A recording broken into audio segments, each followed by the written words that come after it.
오늘 본문은 이 부활의 첫 번째 본문입니다. 제목을 은혜를 받아라 제발 Please. 은혜를 받는다는 말은 어린아이 같아지는 거예요. 은혜는 힘이나 능으로 받을 수도 없거니와 힘과 능으로 욕심을 내면 은혜는 더 멀어집니다. 은혜를 받는다는 말은 어린아이와 같아지는 것이에요. 어린아이 같아지는 것이 가장 쉬운데 우리에겐 가장 어려워요. 왜 그러냐 그러면 우리의 고집 때문에 그래요. 고집. obstinacy, obstinacy, 완고함이에요. 우리는 다 우리의 고집대로 살고 있음을 만나시면 그게 구원이에요. 자기 고집대로 살아요. 그 고집 때문에 자기가 자기 복을 다 패했고 자녀도 그 복을 다 빼앗아 버렸고 가정도 복되지 않고 삶도 복되지 않고 그런데도 인간은 자기의 고집된 길을 끝끝내 주장해요. 그 고집은 뭐 성격적인 고집이 아니고 완고함이라고 할 수 있는 것이에요. 오늘 그것을 같이 보겠습니다. 지난주에 우리가 유진 오닐의 밤으로의 긴 여로라는 연극을 나누었으니까 거기서부터 출발을 해보십시다. 그 연극이 우리에게 보여주는 것이 한 가지 있어요. 거짓과 실제가 거꾸로 되어 있는 삶이에요. 이거 보시면 구원받은 거예요. 우린 실제를 거짓이라고 그러고 거짓을 실제라고 하면서 살고 있어요. 그래서 구원은 그것이 전환되는 것이에요. 그래서 이 연극은 그걸 잘 보여주죠. 성공한 가족, 행복한 가족으로 보이기 위해서 사람들이 보는 가족의 모양새를 지키기 위해서 가족의 실제를 버려버렸어요. 부부로 만나도 사랑을 못해요. 내 주변에 함께하는 사람들인데 좋든 싫든 나와 함께하는데 그 사람들을 한 번도 누려보지 못해요. 항상 판단 정죄예요. 그것이 마귀가 통치하는 세상의 길이에요. 그 세상 속에 우리가 서로 안타까워해주고 함께 아파해주고 조금은 해도 위로와 격려를 나눌 수 있는 것은 가족이에요. 그것마저 잃어버렸죠. 뭐 하느라고? 사람에게 보이는 나, 사람에게 보이는 가정 만들려고. 사람에게 보이는 나, 사람에게 보이는 가정 뭘로 만들어요? 돈으로 만들죠. 그래서 돈 때문에 본질을 버렸어요.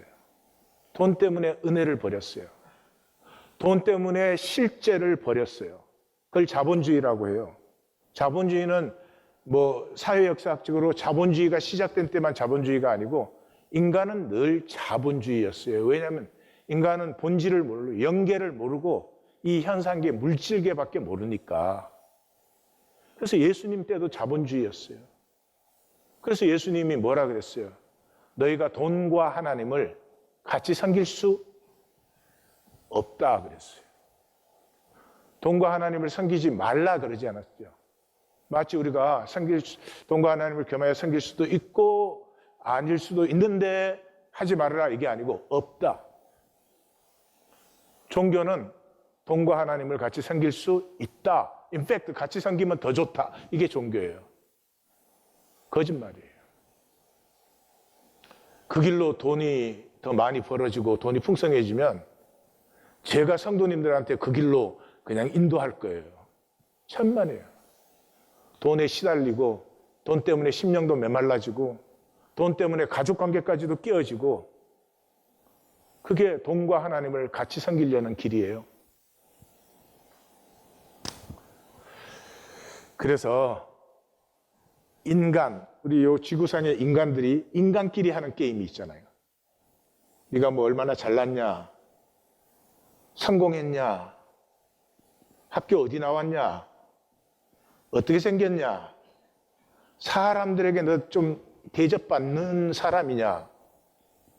이건 다 인간 게임이에요. 이 인간 게임을 위한 나, 인간에게 보이는 나, 이걸 에고라고 해요. 그 에고 때문에 하나님의 형상인 나, 무한 신비가 있어요. 무한히 사랑할 수 있어요.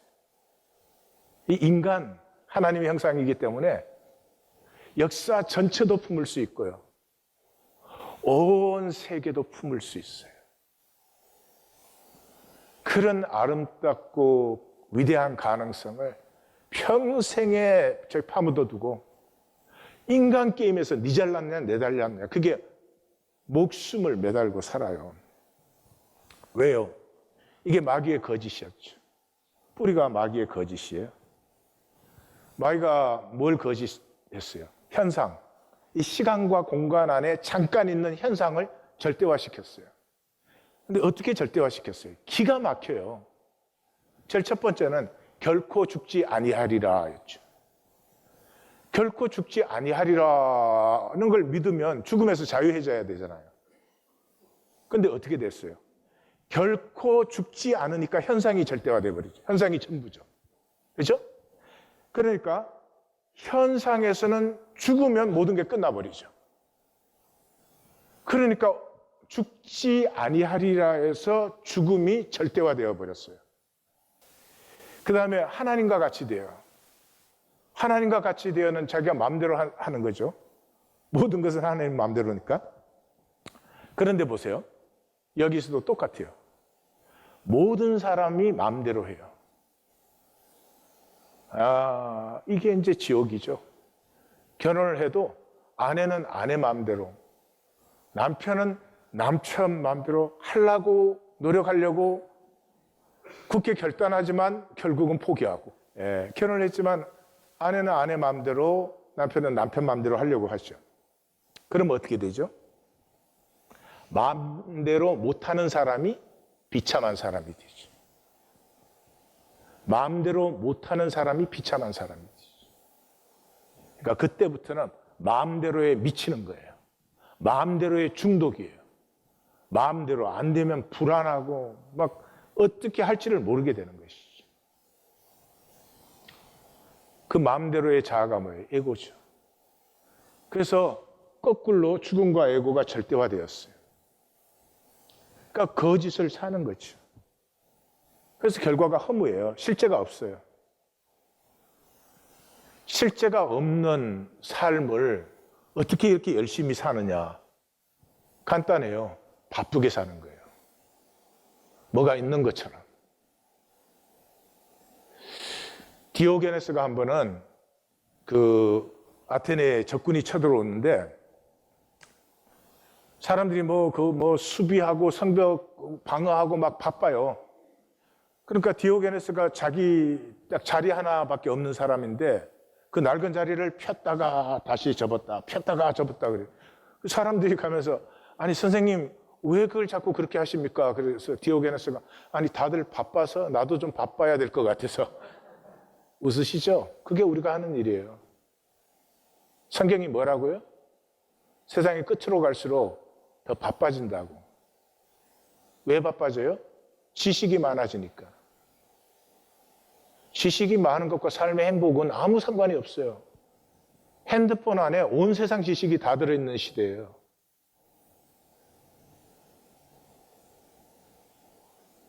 그 안에 다들 바쁘게 살아요. 바쁘게 살면 자기가 뭔가 된 것 같아. 뭔가 하는 것 같아. 아무것도 하지 않아요. 예수님을 보세요. 예수님의 특징이, 저는 예수 영접하고 한참 동안 이걸 이해를 못했어요. 왜 예수님은 그 악한 정치, 경제, 사회, 문화, 역사에 대해서는 한마디도 안 하셨을까? 이분은 우리 종교 생활만 하려는 건가? 그런 생각을 했어요. 이제는 보여요. 이 현상의 것은 예수님께서 고상한 말로 개무시, 마귀가 돌로 떡 만들고 뭐 천사 수중 들게 하고 만국의 영광을 가져라 그러니까 야 이놈아 너 나 유혹하려면 좀 좋은 것 갖고 와서 유혹해봐. 그따위 똥덩어리 가지고 나를 유혹해? 그게 예수님이셨어요. 바울 그 종교사회에서 출세 성공하기 위해서 겉으로 흠이 전혀 없는 사람이었어요. 근데 부활하신 주님 만나고 나니까 어땠어요? 자기 속이 죄송합니다. 똥덩어리였어요. 다 배설물이었어요. 이것이 실제가 없는 삶에 아주 분명한 것이에요. 저는 제가 제일 부러운 것이 예수님의 빈 무덤이에요. 예수님은 육체 전체가 온전하게 부활하셨어요. 왜요? 이게 전부 말씀을 사신 것이었습니다.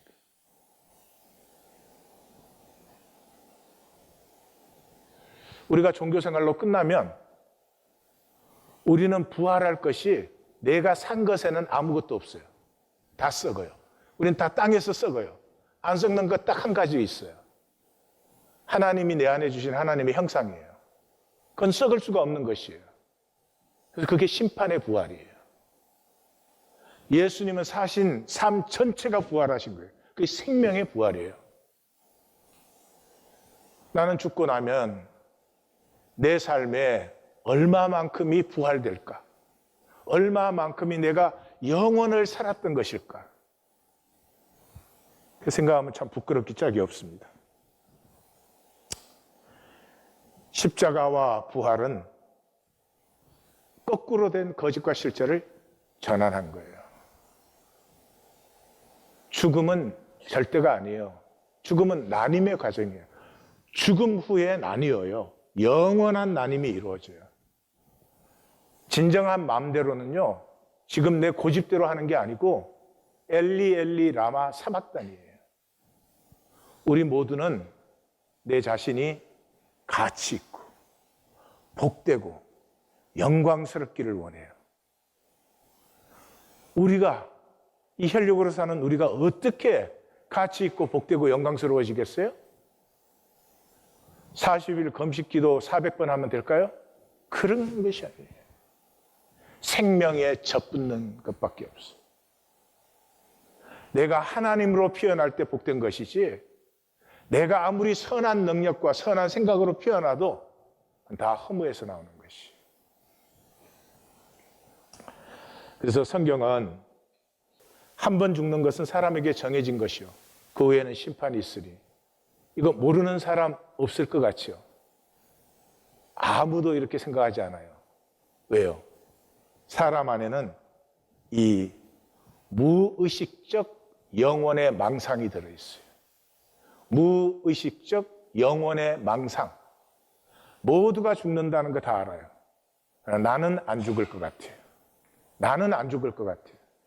그래서 내가 죽게 되면 그 나이가 뭐 몇이든지 상관없이 내가 죽을 때 되면 다 충격받아요. 나는 안 죽어야 되는데.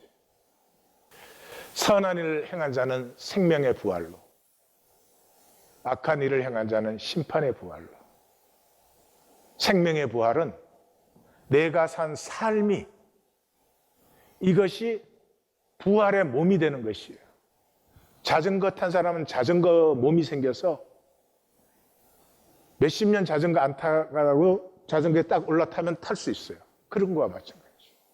내가 여기서 산 삶이 현상의 어떤 몸짓이 아니었고 그것을 넘어서서 영원히 하나님과 하나 되고 만유와 하나 되는 생명의 부활이 있고 다 썩어버리고 하나님의 겨자씨보다 작은 하나님의 형상 하나 남는 심판의 부활이 있어요.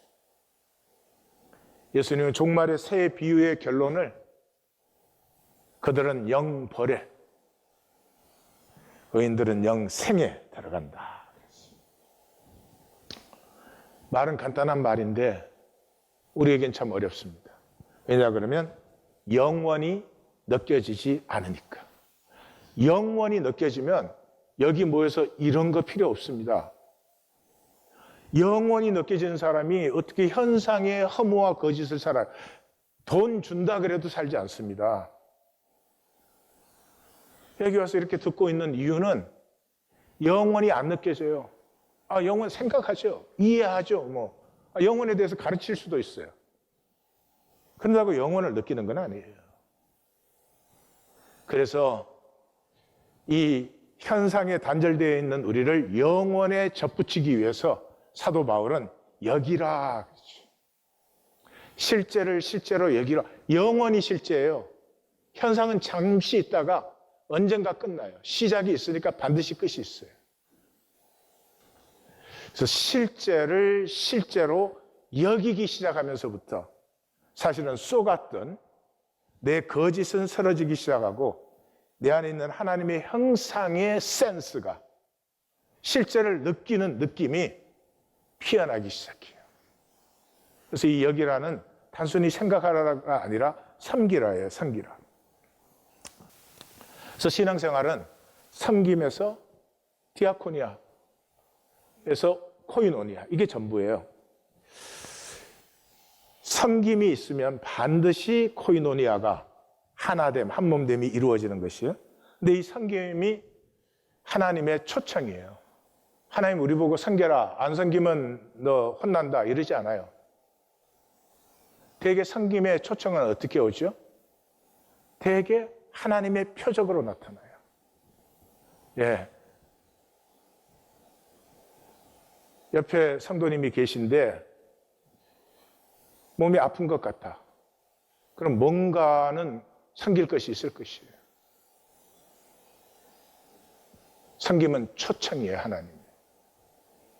Let there be light, not must. 그래서 이 하나님의 초청은 불러내심이에요. 뭐를? 가능성을 실제로 불러내심이에요. 저는 24살에 예수님 만났어요. 그리고 중고등부 교사로 섬기기 시작했어요. 그 중고등부를 그때로부터 12년 섬겼는데 그 시간이 내 안에 있었던 많은 아름다운 것과 복된 것들을 불러내 주시는 시간이었어요. 그 섬김을 통해서 저는 세상에 사랑이 있다는 건 농담으로 생각했어요. 그때까지. 그러나 인간의 중심에 가장 귀한 것이 사랑이 들어있고 인간에게는 누가 뭐라 그래도 선하고 의로우고 싶은 의지가 들어있고 섬김에서 내 안에 있던 가능성이 실제로 피어나게 돼요. 이 하나님께서 얼마든지 명령하시면 되죠. 내가 만들었으니까. 그런데 초청하신다는 말은 그 상대를 온전히 존중해 주는 거예요. 그래서 그 온전한 존중을 내가 받을 때 내가 받아야 될 이유가 없죠. 내가 하나님에게 순종하는 것 외에는 내가 받아야 될 이유가 없어요. 안 받으면 하나님이 나 저주하시니까 안 받으면 혼나요. 하나님 절대 그러지 않아요. 그러므로 이 온전한 존중을 내가 받을 때 나됨이 피어나는 거죠. 본문은 부활신앙입니다. 부활신앙은 죽었다 살아나는 게 아니에요. 영원하고 신실하신 하나님을 만나는 것이에요. 죽었다 살아난 거 어디에 있어요? 현상에서 지금 되는 거 아니에요. 현상세계 일을 얘기하지 않아요. 영원한 본질 세계가 계시되는 순간이에요. 그래서 부활기사는 복음의 중심이 아니에요. 우리가 적었다면 예수님이 죽었다 살아났다 이건 굉장히 강조를 할 거예요. 근데 마태복음 보면은 예수님의 직접 십자가만 141절이에요. 근데 부활은 10절 정도예요. 다른 사복음서 다 똑같아요. 근데 사실은 예수님이 시험 받을 때부터 십자가 얘기 아니에요. 그러니 이건 비교가 안 되는 거죠. 그 다음에 부활 기사가 사복음서가 전부 조금씩 달라요. 다시 말해서 부활을 증명하고 있지 않아요. 부활을 증명하려고 적으면은 제일 먼저 마가복음이 써졌으니까 마가복음에 쓰진 대로 똑같이 쓰겠죠. 그렇게 안 쓰는 이유가 뭐예요? 성경은 아무것도 증명하지 않아요. 선포할 뿐이에요. 태초에 하나님이 천지를 창조하시니라. 하나님 선포해요. 하나님이 계시다는 걸 증명을 해요. 주장을 해요. 뭐 하나님이 이 모든 걸 만들었다는 걸 증명을 해요. 이 기독교는 무슨 창조 신앙이 있어가지고 하나님이 이 모든 걸 창조했다는 걸 자기가 증명해 주겠대. 그럼 자기는 뭐 하나님 할아버지네. 이런 얼토당토 아는 것이 힘을 합치고 힘을 쓰는 게 이게 종교예요. 그래서 마태는 하나님의 역사를 강조하고 있습니다. 여인들이 도착할 때 큰 지진이 일어나고 하늘로부터 천사가 내려요. 하늘에 계신 우리 아버지, 너희 하늘 아버지께서 땅과 하늘의 다른 세계를 마태는 분명하게 증거해 왔었죠. 하늘로부터 천사가 내려와요. 그 천사의 형상은 빛 같고 옷은 눈같이 흰데 그 천사가 지금 돌을 굴리고 있어요. 다른 복음서는 전부 돌이 이미 돌을 굴리고 있을 때 여인이 도착했어요. 그러니까 지금 예수님은 무덤 안에 누워 계실 때예요. 그러니까 부활을 자칫 잘못 생각하면 주님이 그냥 콱 죽었다가 주님이 그냥 딱 살아났어. 그런 걸로 부활을 이해해요. 예수님은 엘리 엘리 라마 사박다니에서 끝나셨어요. 거기까지가 예수님의 드리는 일이에요. 그 다음은 누구예요? 하나님이 그것을 받으사 영광스럽게 하시는 거예요. 이런 이해가 거꾸로 되어 있으니까 교회는 왔다 갔다 하는데 순종을 드리지 않아요. 끝까지 자기 고집대로 해요. 우리가 순종을 드리면 결과와 영광은 하나님의 역사예요. 근데 종교는 항상 이렇게 하나님 잘 믿고 섬겨주면 복 받는다 그래서 과정 결과를 전부 인간의 것으로 만들어 놨거든요. 그럼 웬만큼 했는데 안 되거든. 그러니까 믿어야 소용없다 뭐 그래요. 그렇지. 그 사람 믿어야 소용없어요. 믿음이 아니니까 그게. 고생만 하는 거예요. 지금 하나님의 역사가 일어나고 있는 시간이다 이거예요. 그래서 천사가 돌을 굴렸더니 힘이 들어서 돌 위에 앉아서 쉬는 거예요 지금. 마치 그런 장면이라 이런 말이에요. 그리고 지키던 자들이 무서워 떨며 죽은 사람과 같이 되었어요. 이거 다 성경 전통이죠. 신성이 현현될 때 인간은 죽은 자와 방불하게 돼요. 다니엘에게 계시가 임할 때 그 생명의 빛이 변하여 썩은 듯하고 힘이 다 없어졌어요. 신해산 계시가 임할 때도 하나님이 그러잖아요. 아무도 가까이 못 오게 해라. 가까이 오면 죽는다. 하나님의 신성의 현현 때의 그 상징들, 특징들이죠. 그를 살리셨느니라. 우리 번역은 이 잘못된 영어 번역들을 따라가지고 그가 살아나셨나니라. 그럼 뭐 죽는 것도 예수님이 주체, 살아나는 것도 예수님이 주체. 아니요, 신적 수동태예요. He has been raised. 그가 온전한 순종을 드렸을 때 부활의 영광을 하나님께서 그에게 허락하시는 것이죠. 이 하나님의 역사는, 이 위로부터 임하는 하나님의 역사는 아무도 알 수 없어요. 왜냐 그러면 절대 다른, radically distinctive, 절대 다른 영원과 무한의 차원이에요. 아무도 알 수 없어요. 그래서 지금 제자들도 예수님에게 여러 번 말씀드렸지만 모르는 거예요. 무엇이 필요해요? 이 선언이 필요해요. 그래서 선지자들이 누구예요? 하나님의 뜻을 선포해 주는 사람들이죠. 그래서 이 선지자와 하나님의 메신저, 천사, 이 두 가지에 의해서 이 백성을 향한 하나님의 뜻이 늘 선포되어 왔죠. 되게 선지는 이제 그 상징적인 행동을 많이 합니다. 우리는 말만 갖고 하는데 선지자들의 그 선지 행동이 구약에는 30개 이상 나타나요. 그래서 뭐 에스겔 같은 경우에는 이제 예루살렘이 멸망해서 이렇게 포로로 잡혀갔잖아요. 그러니까 예루살렘 모형을 딱 만들어 놓고 왼쪽으로 390일, 오른쪽으로 40일 그렇게 누워 있으라 그래요. 나 안 해.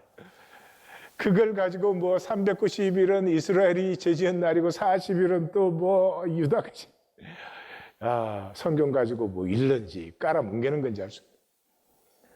거기에 40일은 다윗의 40년이에요. 이스라엘 역사에 하나님이 받을 수 있는 이 시간은 다윗의 40년밖에 없어요. 그리고 390년 후에 유다가 망했어요. 그 390년은 하나님이 받을 수 없는 시간들이었어요. 예레미야는 하나님 어떻게 그러대요? 자기 백성을 하나님이 멸망시키십니까? 이럴 수는 없습니다. 막 그러니까 하나님이 너 토기장이 집에 가라. 그 토기장이 집에 갔더니 토기장이가 토기를 만들어 가지고 조금만 흠이 있으면 다 갖다 버리는 거예요. 그래서 예레미야가 만났죠. 하나님이 자기 백성을 만드시는데 심지어 토기장이조차도 흠이 있으면 버리는데 하나님께서 이 흠 있는 자기 백성을 버릴 수밖에 없구나 하는 것에서 만나죠. 부활은 내가 머리로 이해하거나 인정하거나 능력 되세요 그게? 아니에요. 예수께서 부활하셨다 이 말씀이 가슴에 팍 닿는 거예요. 가슴에 닿으면 어떻게 되죠? 나는 안 믿고 살았어요. 교회를 몇십 년 다니는데 안 믿고 살았어요. 부활도 영원도 나에겐 그게 진정한 소망이 아니었어요. 당장 사람들한테 인정받는 거, 당장 지갑에 돈 몇 푼 더 생기는 거, 그거밖에 몰랐어요. 그걸 만나는 거예요. 그래서 부활신앙은 죽었다 살아나는 걸 믿는 게 아니에요. 그건 아이러니컬하게 마귀를 믿는 거잖아요. 왜요? 마귀가 죽음을 절대화시켰으니까. 죽었다가 살아났더니 이 얼마나 놀라운 일이냐. 썩지 마십시오. 부활해서 하나님의 가슴을 만나요. 우리의 모두의 죄를 다 자기 가슴에 품으신 아버지. 하나님의 가슴은 안 보이잖아요. 나타날 수가 없잖아요. 그걸 현상화, 나타나게 한 게 누구예요? 성부의 십자가였지. 그래서 십자가를 만나면 하나님의 용서를 만나요. 하나님의 용서를 만난 사람은요,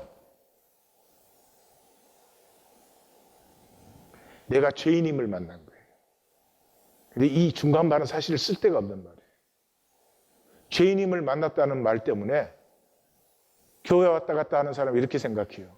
성경 공부에서 모든 인류가 죄인이라 그러더라.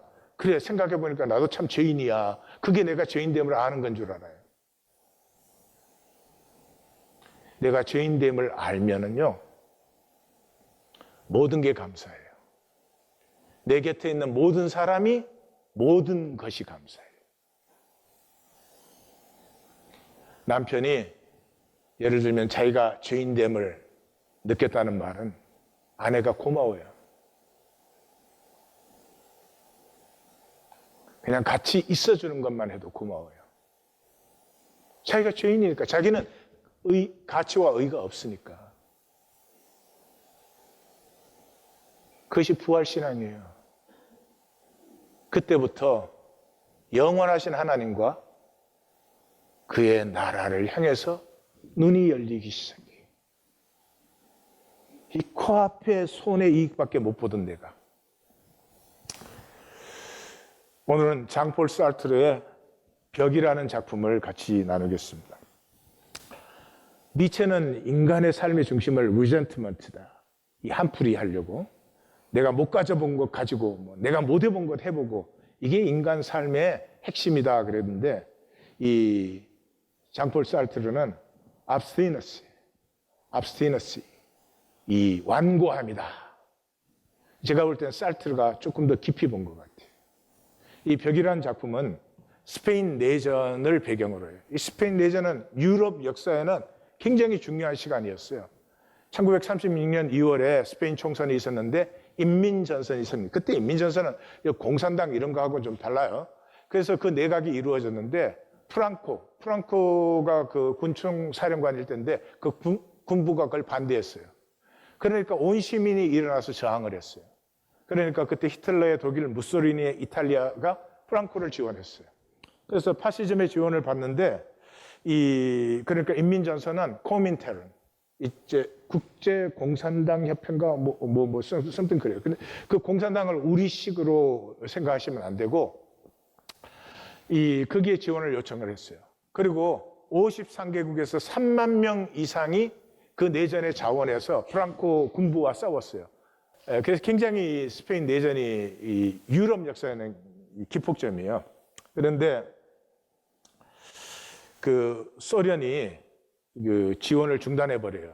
이게 참 이 공산주의는 다른 거지만 이 공산당이라는 걸로 권력을 만든 사람들은 굉장히 수상하고 안 좋은 사람들이에요. 그래서 그 바람에 1937년에 프랑코가 승리해요. 그래서 마드리드를 점령하고 파쇼 독재가 이루어지고 피바람이 불어요. 뭐 이름에 인자만 들어가 있어도 다 죽이는 거예요. 그 내용은 이제 작품의 내용은 내일 아침이면 총살되는 세 사람의 얘기예요. 이 세 사람이 후앙은 지금 갓 한 20살 된 그런 청년인데 얘는 아무 일이 없는데 형이 무정부주의자였어요. 그 톰이라는 사람이 있는데 인민전선에 가담을 했는데 이 사람은 뭐 하여튼 자기 그 상황에서 이게 이익되기 때문에 했던 사람이에요. 그리고 이제 여기 주인공은 파블로 이비에타라는 사람인데 이 사람은 이 인민전선의 주동자 중에 하나고요. 그 지도자인 라몽그리의 굉장히 중요한 그 보호자 역할을 하고 그러는 사람이에요. 좀 이념과 사상이 있고 그런 사람이에요. 그래서 이제 이 세 사람을 취조를 합니다. 취조하는데 질문해놓고 듣지도 않아요. 왜냐 그러면 이러나 저러나 내일 아침에 다 죽일 거니까 그냥 서류만 만들어 놓으면 되는 거니까. 그 후왕이 나는 아무것도 하지 않았어요. 저는 정치가 뭔지도 몰라요. 그래도 그런 건 뭐 아무 상관이 없어요. 끝나고 이제 끌려가면서 그게 조사였습니까? 재판이었습니까? 그러니까 깜빵에 가 있으면 알려줘. 그래요. 그래서 이제 깜빵에 들어갔어요. 근데 톰이 어떤 지역에선 총알을 아끼려고 길에다 쭉 눕혀놓고 이렇게 깔아 뭉겼다. 막 그런 얘기를 해요. 파블로는 굉장히 마음에 안 드는 거예요. 지금 이런 시간에 후왕을 봐서라도 그런 얘기를 안 했으면 하는 거죠. 근데 이제 자기들이 총살된 걸 사실은 알죠. 그러니까 톰은 몸을 떨기 시작해요. 근데 자기가 뜨는 줄 몰라요. 그리고 이 파블로도 몸의 감각이 다 없어졌어요. 그리고 이 후왕은 이제 갓 20살을 넘긴 아이인데 이 3일 동안에 얼굴이 잿빛에 세 사람 다 잿빛이에요 지금. 근데 완전히 늙은이처럼 변하고 말았어요. 그리고 톰은 막 이 시간을 어떻게 피하고 싶어가지고 이 후왕을 도와주려고 하는데 후왕이 싫다고 이제 거절하고. 그러니까 파블로한테 사람 죽여본 적 있어요? 나는 뭐 6명 죽였는데 막 이래 쓸데없는 말들을 막 하고 그래요. 그런데 이제 소령이 들어오더니 세 사람 다 이름을 부르면서 다 사형이라는 거예요. 그러니까 후왕이 그럴 리가 없어요. 나는 아무것도 한 게 없어요. 그러니까 이름이 뭐야? 이름이 뭐라 그러니까 이렇게 쳤더니 이름이 있어. 그럼 이름이 있으면 총살이요. 나가는 거죠. 그러면서 나가면서 이제 벨기에 의사가 들어와서 도와줄 거다 뭐 이렇게 해요. 그래 이제 이 주인공 파블로는 이 죽음에 대해서 생각을 하고 싶어요. 내가 지금 죽을 건데 도대체 죽음이 뭔지는 알고 만나야 되겠다 뭐 이런 생각을 하는데 그게 잘 안 되죠. 아비어스리. 의사가 들어와요. 의사가 들어와서 앉아 있다가 그 방이 굉장히 추우니까 그때가 초겨울이니까 추위가 대단한데 마구 떨리네요. 그러니까 이제 파블로가 나는 안 춥소. 자기는 추위를 전혀 지금 못 느끼고 있으니까. 그러면서 머리를 딱 쓰다듬는데 머리가 물덩어리예요. 물덩어리. 그러고 보니까 온 몸이 땀에 흠뻑 젖어 있는 것이죠. 그리고 그 후왕은 막 그 의사한테 물어봐요. 이 아픈 게 오래 갑니까? 아니요. 금방 죽어요. 2번 쏘기도 한다는데 치명상을 안 입으면 2번 쏘기도 해요. 막 그 불안에 시달리는 거죠. 그리고 톰은 막 그래 정신없이 혼잣말로 나에게 무슨 일이 다가오고 있는데 뭐가 다가오고 있는지 알 수가 없어. 생각이 안 돼. 내 시체가 보이지를 않아. 막 이제 완전히 정신 나간 사람이죠. 세 사람 다 이미 고통을 느끼고 있어요. 몸과 마음이 분리가 시작이 된 거예요. 우리의 몸과 마음은 분리됩니다. 영원히 같이 있지 않아요. 우리의 마음에 허상과 거짓만 당장 편하다고 쌓아두시면 안 돼요. 그러고 보니까 의사는 이 세 사람들에게 나타나는 변화를 자세히 관찰해서 막 기록을 하고 있어요. 그게 산 사람의 몸이에요. 의식과 통제가 되는 거예요. 그런데 이 바블론은 자기 바지를 만져보고 싶은데, 그러는데 톰의 발밑에 물이 고여 있어요. 근데 냄새가 지독해요. 그래서 톰, 발밑을 좀 봐, 그래요. 톰 자기 발밑을 보더니 이게 뭐야? 나는 아무 냄새도 안 나? 그 소변이라는 걸 부인하기 위해서 나는 두렵지 않아. 정말 나는 아무것도 무섭지 않다고 막 그래요. 자기도 바지를 만져보고 싶은데 너무 두려운 거예요. 그래서 바지를 못 만져봐요. 그러면서 이제 그 의사는 이 파블로하고 톰은 가까이 접근할 생각도 못하고 이 만만한 후왕에게만 접근해서 뭐 맥박도 보고 이제 관찰도 하고 그러는 거예요. 그러는데 이비에는 의사가 다가오니까 후왕이 그 의사의 손을 잡아서 물을 떠들려고 해요. 그 순간에 의사가 느껴요. 이 세 사람과 나는 다르다. 산 사람과 죽은 사람은 다르다 하는 것을 이제 느껴요.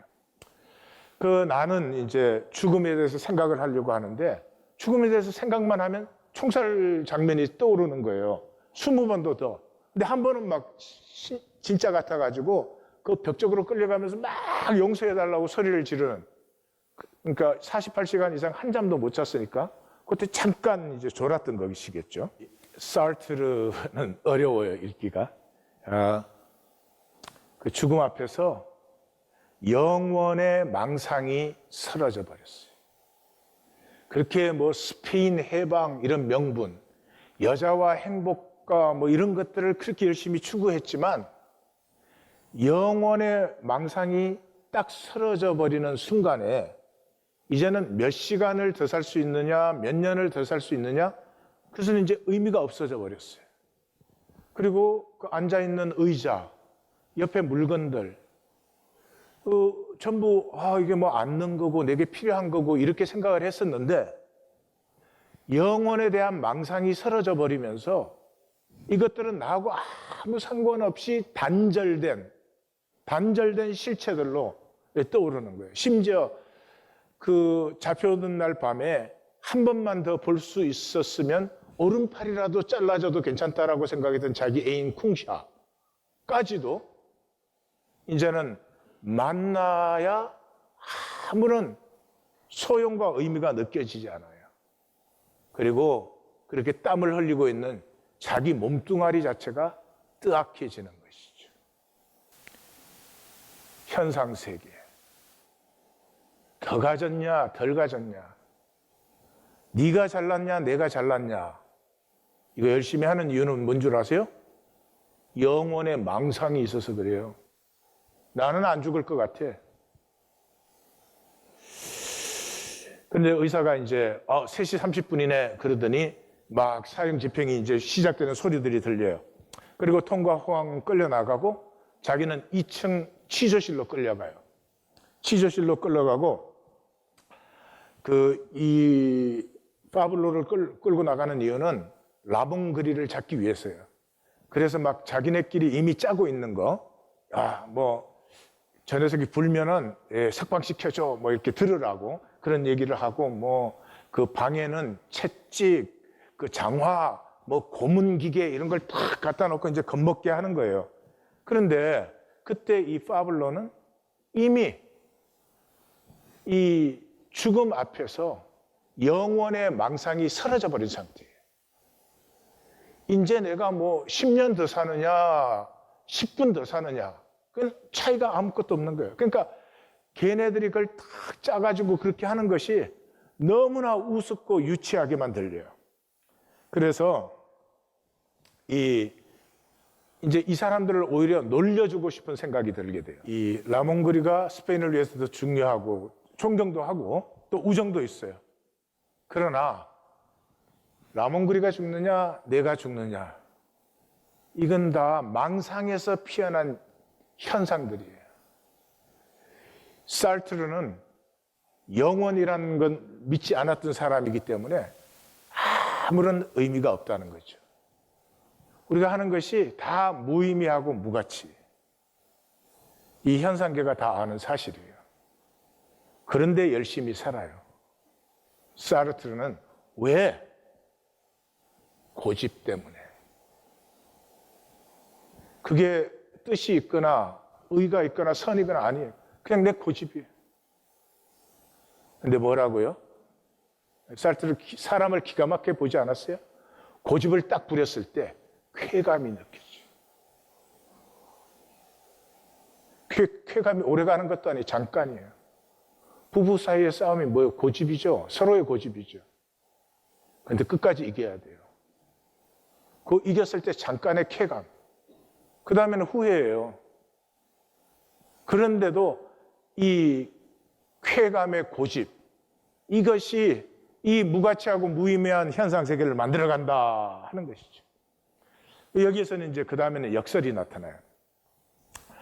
이 파블로가 이제 막 자기한테 뭐 꿈에 대고 막 위협하고 라몬글이 숨은 데를 알아내려고 하는 그 사람들을 보면서 너무나 유치하고 우스운 거예요. 그래서 이것들을 놀려주려고 그 무덤에 숨어 있다고 알려줘요. 라몬글이가 사촌 집에 숨어 있는 걸 알기 때문에. 그래서 이제 그 말 듣자마자 이제 군대가 출동했어요. 무덤으로. 무덤으로 갔더니 라몬글이가 거기 숨어 있어갖고 죽였어요. 그날 아침에 라몬글이가 사촌하고 싸웠어. 그래가지고 화딱지가 나와서 나온 거예요. 그런데 숨겨주겠다는 사람이 많은데 나 싫어. 파블로라면 모르겠지만 다른 사람은 싫어. 그리고 무덤에 가가지고 무덤 파는 사람 집에 숨었다가 죽었대. 여기에 이 사르트르의 묘미가 나타나는 거죠. 가치 없는 실존이에요. 우리가 뭐를 했다. 이게 역사에 진정한 가치나 의미를 하나도 만들어내지 않아요. 그런데도 그것에 노예가 된 사람과 그것에서 자유한 사람과 자유한 사람은 왠지 모르는데 합력하여 선을 이루어요. 이 사르트르가 신학생이었어요. 그러니까 자기가 죽고 라몬글이 살리려고 했잖아요. 그래서 이것들을 한번 놀려주고 내가 죽어야지 그러고 이렇게 놀림으로 얘기를 했는데 자기는 살게 되고 라몬글이는 죽게 된 거예요. 그래서 사르트르가 말하면 설명할 수는 없어요. 설명할 수는 없음에도 불구하고 이 혐오한 현상 세계에 불안과 두려움에 사로잡혀 있는 자는 그 종노릇에 그냥 바쁜 거예요. 그런데 최소한도 우리 인간은 영원하지 않다. 언젠가는 나에게 끝이 있다는 것을 아는 그 자유만 해도 내 삶을 굉장히 자유롭게 한다는 걸 사르트르가 쓰고 있는 것이죠. 인간의 무의식적 영혼의 망상. 그거 가지고 고집 부리는 거예요. 부부 사이에도 고집 부리는 것이. 그리고 나는 네한테 이겼다. 제 짝이 없습니다. 그런 걸 하려면 집에서 하지 말고 세상에 나가서 하세요. 세상에서 적어도 나는 네보다 이겼다 하면 그는 뭔가는 있겠죠. 자기 길의 고집이에요. 왜요? 그 허무한 쾌감 때문에. 이사야 선지자는 이렇게 말했어요. 참 신기하지 않아요? 우린 다 양 같아서 그릇 행하여 각기 제 길로 갔거늘. 우리는 우리 길로 가요. 영원을 만날 때까지, 영원을 실제로 느낄 때까지 우리에게 있는 건 가치와 의미 아니에요. 가치와 의미라고 빡빡 우기지만 쓸데없는 고집뿐이에요. 영원에 접붙으십시오. 이제 단절해서 돌이키십시오. 디도서를 3장에서 제가 읽겠습니다. 우리 구주 하나님의 자비와 사람 사랑하심이 나타날 때에 우리를 구원하시되 우리가 행한 바 의로운 행위로 말미암지 아니하고, 이건 단절의 행위를 얘기하죠. 오직 그의 긍휼하심을 따라 중생의 씻음과 성령의 새롭게 하심으로 하셨나니, 우리가 젖붙으면서 우리의 고집 부리던 생명이 아니라 이 하나님의 원천에서부터 솟아나는 생명, 이것을 성경은 성령의 생명이라고 부르는 거예요. 성령은 젖붙었을 때 피어나는 생명이에요. 우리 구주 예수 그리스도로 말미암아 우리에게 성령을 풍성히 부어주사, 뿌리에서 젖붙어서 올라오는 건 무한이죠. 한이 없죠. 풍성히 부어주사 우리로 그의 은혜를 힘입어 의롭다 하심을 얻어 영생의 소망을 따라 상속자가 되게 하려 하심이라. 성경은 농담하지 않습니다. 거짓말하지 않습니다. 영원은 실제입니다. 그리고 영원을 누리는 하나님의 상속자들을 세우시는 것이 하나님의 모든 섭리와 뜻입니다. 갈라디아서 6장 8절에서 자기 육체를 위하여 심는 자는 육체로부터 썩어질 것을 거두고 성령을 위하여 심는 자는 성령으로부터 영생을 거두리라. 나눔 가이드. 세상에서 우리는 거꾸로 삽니다. 복음 버리고 저주는 놓지 않습니다. 하나님의 영원과 신실하신 부활, 그의 긍휼 십자가를 만날 때 우리의 가슴이 돌이켜집니다. 끝까지 가시면 안 됩니다. 혈육 가지고 현상에 욕심 부리는 그 헛된 길을 끝까지 가시면 안 됩니다. 돌이키십시오. 단절에서 젖붙음으로. 에고의 쾌감을 버리십시오. 젖붙은 생명의 기쁨을 이제는 알아가기 시작하셔야 됩니다. 무익한 종으로 섬기면 삽니다. 가정, 직장, 교회, 어디에서든지 임재 앞에서 기도하십시다.